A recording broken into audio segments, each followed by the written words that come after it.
Mag-ipon kayo para sa sarili nyo. Huwag nyong ibigay lahat sa pamilya.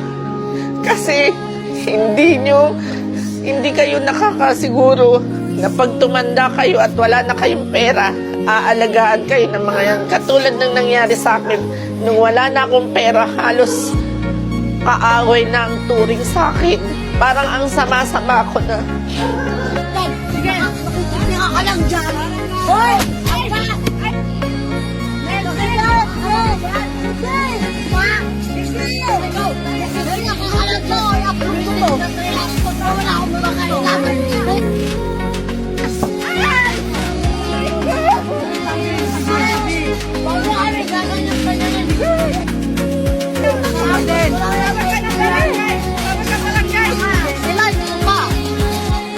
I-live ko pa!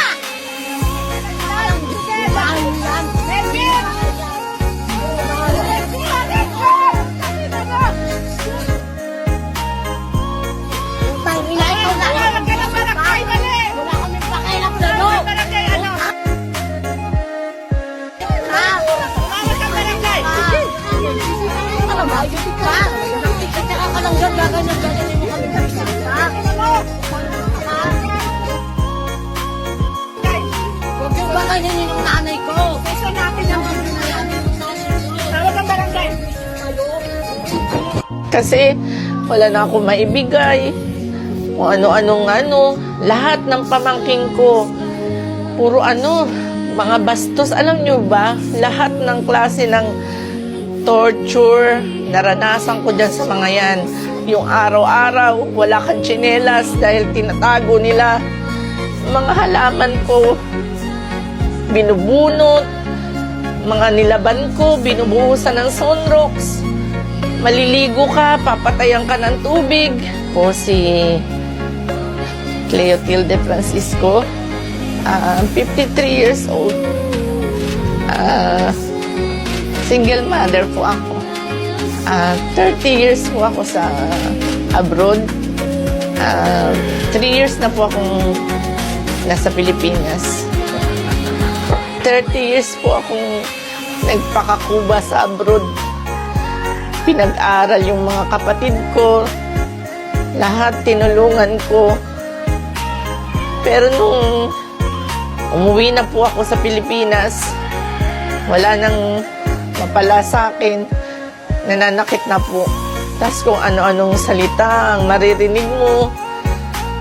Pati yung anak ko, inano nila yan, yung binrainwash nila na wala akong kwentang ina, na kung ano-anong paninira ang sinasabi sa akin.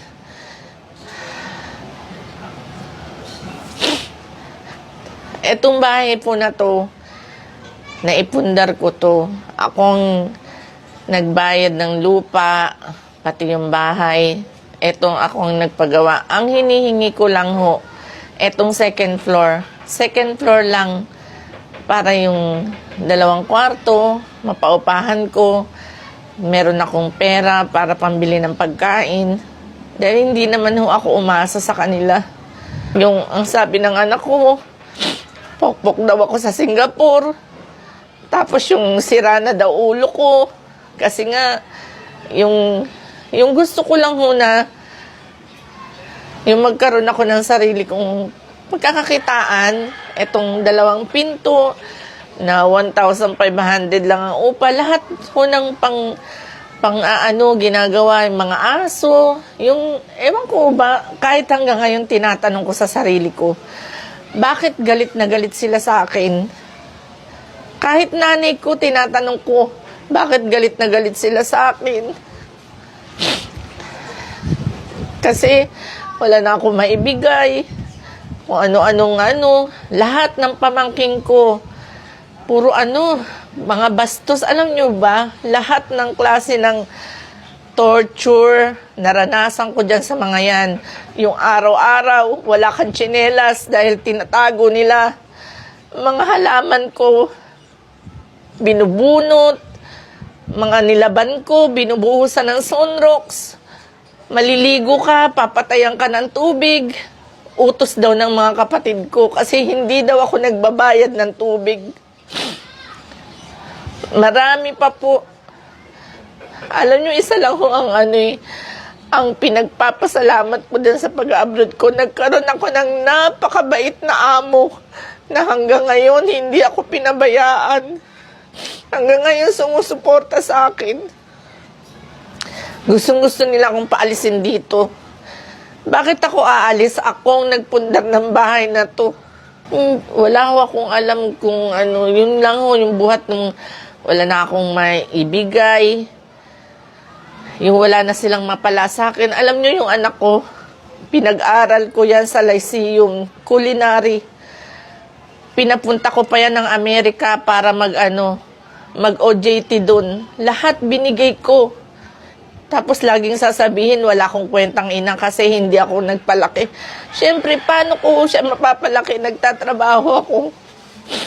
Yun ho kasi ang turo sa kanya. Wala akong kwentang ina. Ang gusto ko lang naman ho, yung etong sa second floor. At saka alam nyo sa totoo lang, hindi naman na ho ako interesado dito eh. Paalis na ako talaga. Ang ayoko lang ho, yung nananakit sila. Nakita nyo naman ho yung video, di ba? Huwag mong pakialaman, hindi sa'yo yan. Akin na, akin na. Hindi sa'yo yan, huwag mong pakialaman. Akin na. Bakit mo kukunin? Yung mga anak niya, napakababastos habang nandun siya nanonood. Tsaka sila, namihasa ng nananakit. Kasi yung nanay din ho niyan, meron din ho akong blatter dyan na binugbog din ako niyan kasama ng anak ko. Pinagtulungan ako ng mag-iina na yan. Yung yung tatratuhin nila ako ng tama, yung kahit wala na akong mabigay, yung hindi naman ako nanghihingi sa kanila eh. Nagtatrabaho ko. Buhat nung dumating ako dito, nagtatrabaho ako para sa sarili ko. Hindi ako nanghingi kahit kanino sa kanila. Gusto ko lang malaman bakit galit na galit sila sa akin. At saka meron ho akong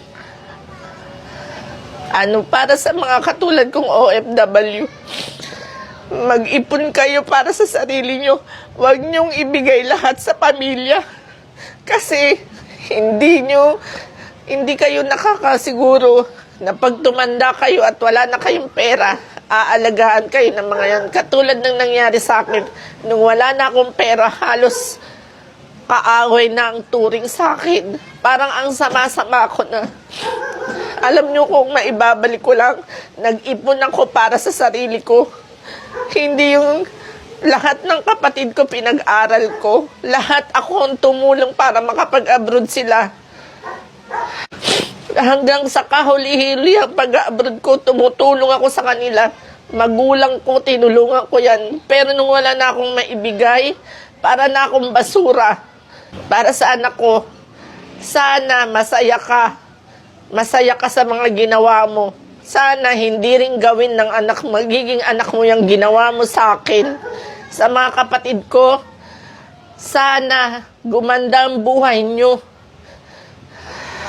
At dyan sa mga pamangking ko, yung mga ugali nyo, baguhin nyo. Hindi yung napakasasama ng ugali nyo. Alam mo kung anong sabi ng nanay nila? Hindi bali daw manakit ang anak nila, wag lang sasaktan. Tama ba yun? At saka yung napakabastos, grabe. Mga private pa nag-aaral yung mga